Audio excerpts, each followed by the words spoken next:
তো hello and welcome back বন্ধুরা। আমি মাদার্স স্পার্শের দুটো প্রোডাক্ট অর্ডার করেছিলাম, সেটারই রিভিউ তোমাদের সামনে করছি। ফার্স্টেরটা হলো ফেস উপটান অ্যান্ড নেক্সটটা হলো ফেস মাস্ক।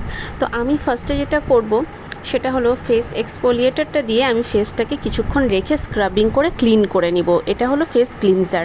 দেখে যেটা ডাস্ট ফর্মে আছে, আমি এটাতে খাদির একটা রোজ টোনার আমার কাছে আছে অর্গ্যানিক, এটা দিয়ে আমি প্যাকটা বানিয়ে নিয়ে এটা আমি মুখে অ্যাপ্লাই করে নিব। এটা ভীষণ একটা ন্যাচারাল ইনগ্রিডিয়েন্টস দিয়েই তৈরি পুরোটা। দেখো আমি এইভাবে আমার ফেসে লাগিয়ে নিচ্ছি। আমি আগে ওই জন্য এটা লাগানোর আগে তোমাদেরকে আমার ফেসটা দেখিয়ে নিয়েছিলাম। এটাকে আমি 15 মিনিটস রেখে দেন এটাকে আমি এবার ক্লিন করে নিব ভালো করে। একটু স্ক্রাবিং করে আমি ক্লিন করে নিব পুরো জল দিয়ে। তারপরে দেখো যে স্কিনটা কেমন দেখাচ্ছে। এবার আমি কি করব, ফেস প্যাক যেটা আছে সেটা আমার স্কিনে অ্যাপ্লাই করে নিব। সেটার পরে তোমাদেরকে আমি দেখাচ্ছি কেমন হচ্ছে। এই যে এটা হলো গিয়ে, এটাতে বিটরুট আছে। এবার এই প্যাকটা দেখো, এটাও একটুখানি স্ক্রাবিং নয় বাট ওরম টাইপেরই একটু প্রোডাক্টটা। এটা আমি জানি না লাগানোর পর আদার্স যত ফেস প্যাক আমি লাগিয়েছি একটা সুদিং এফেক্ট দেয়, বাট এটা একটু হট এফেক্ট দিচ্ছিল আমার স্কিনে।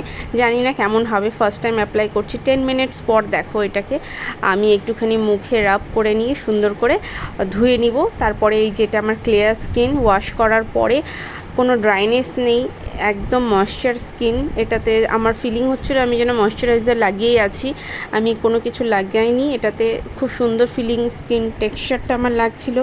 তো তোমরা কে কে এটা ইউজ করবে সবাই জানিও কেমন লাগলো আমার রিভিউ।